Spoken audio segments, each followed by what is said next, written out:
तो गाइज इस वाली वीडियो में हम ये समझेंगे, हम दो कंसेप्ट समझेंगे स्टार्स के बारे में।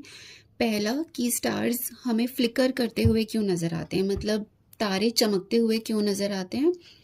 और दूसरा, जो स्टार्स हैं वो हमें अपनी एक्चुअल पोजीशन से किसी दूसरी पोजीशन पर क्यों नज़र आते हैं।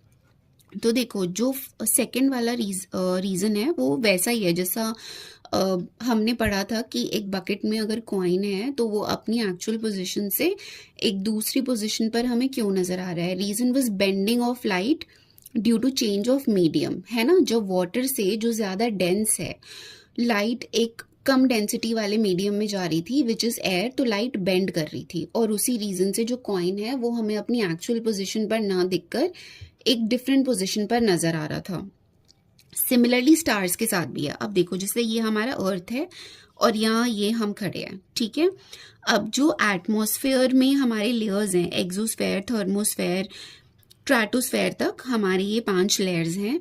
इसमें जो ज़्यादा डेंसिटी होती है ना वो स्ट्रेटोस्फेयर की होती है, और जैसे जैसे हम ऊपर जाते रहते हैं तो डेंसिटी कम होती रहती है। तो इस रीज़न से, क्योंकि लाइट एक कम डेंस मीडियम से एक ज़्यादा डेंस मीडियम में ट्रांसफ़र होती रहती है, इसीलिए स्टार्स हमें अपनी पोजीशन पे ना दिखकर एक डिफरेंट पोजीशन पर नज़र आते हैं। इसको इस तरह समझते हैं, जैसे ये लाइट आ रही है स्टार से इस तरह से अर्थ की तरफ, ठीक है। तो एक्सोस्फेयर से जब थर्मोस्फेयर में गई ऐसे बेंड हो गई, ठीक है। क्यों? क्योंकि एक लेस डेंस मीडियम से एक मोर डेंस मीडियम में वो जा रही है, ठीक है। उसके बाद यहाँ से यहाँ आएगी तो दोबारा बेंड हो जाएगी, फिर यहाँ से आएगी तो दोबारा बेंड हो जाएगी, then again it will bend, और फाइनली जो ये लाइट है ये दोबारा फिर बेंड होके यहाँ आपको ऐसे नजर आएगी। तो स्टार की एक्चुअल पोजीशन यहाँ है, बट स्टार हो सकता है कि आपको ये बेंडिंग ऑफ लाइट की वजह से कहाँ नजर आए, यहाँ नजर आए, ठीक है।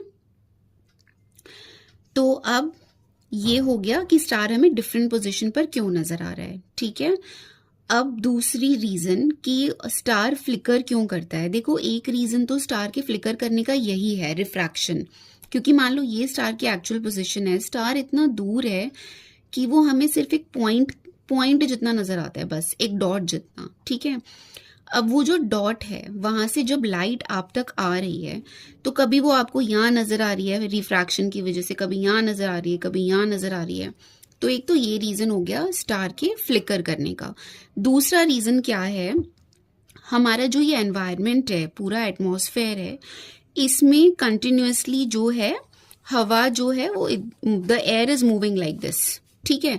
अब मान लो जब लाइट आ रही है अर्थ की तरफ और इतने सारे एटमॉस्फेयर के लेयर्स को क्रॉस कर रही है, तो कभी मान लो कि ज्यादा डेंस एयर आ गई यहाँ पर फॉर एग्जाम्पल, या कुछ डस्ट पार्टिकल्स आ गए या कुछ भी आ गए किसी भी लेवल पर, तो वो जो है वो लाइट को ब्लॉक कर देंगे, ठीक है।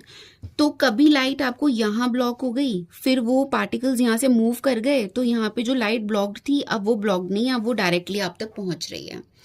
तो बीच बीच में अगर कुछ लाइट को कहीं कुछ रोक देगा और फिर वो मूव कर जाएगा, फिर एकदम से लाइट आप तक पहुंच जाएगी, तो इस रीजन से भी स्टार्स जो हैं वो फ्लिकर करते हैं, ठीक है। तो ये था पूरा कंसेप्ट कि स्टार्स हमें डिफरेंट पोजीशन पर क्यों दिखते हैं और स्टार्स फ्लिकर क्यों करते हैं। एक बार हम ब्रीफ कर लेते हैं। First reason is refraction of light, क्योंकि लाइट इतना ज्यादा बेंड होती है तो वो हमें स्टार जो है वो डिफरेंट पोजीशंस पर नजर आते हैं। दूसरा, जो एयर कंटिन्यूअसली हमारे एटमॉस्फेयर में मूव कर रही है, जो डस्ट पार्टिकल्स कंटिन्यूअसली मूव कर रहे हैं, अगर ज्यादा डेंस एयर किसी भी लेवल पर आ जाती है तो लाइट, देखो जैसे लाइट आ रही है, किसी चीज ने लाइट को ब्लॉक किया, फिर वो हट गया, ब्लॉक किया, हट गया, तो लाइट आ रही है नहीं आ रही है, आ रही है नहीं आ रही है, इस रीजन से भी स्टार्स फ्लिकर होते हैं। और जो ओपेक मटेरियल्स एटमॉस्फेयर में लाइट को ब्लॉक करते हैं वो मल्टीपल हैं, जैसे डस्ट पार्टिकल्स हो गए, गैसेस हो गई, या वार्म एंड कोल्ड एयर जो है वो पास करती रहती है।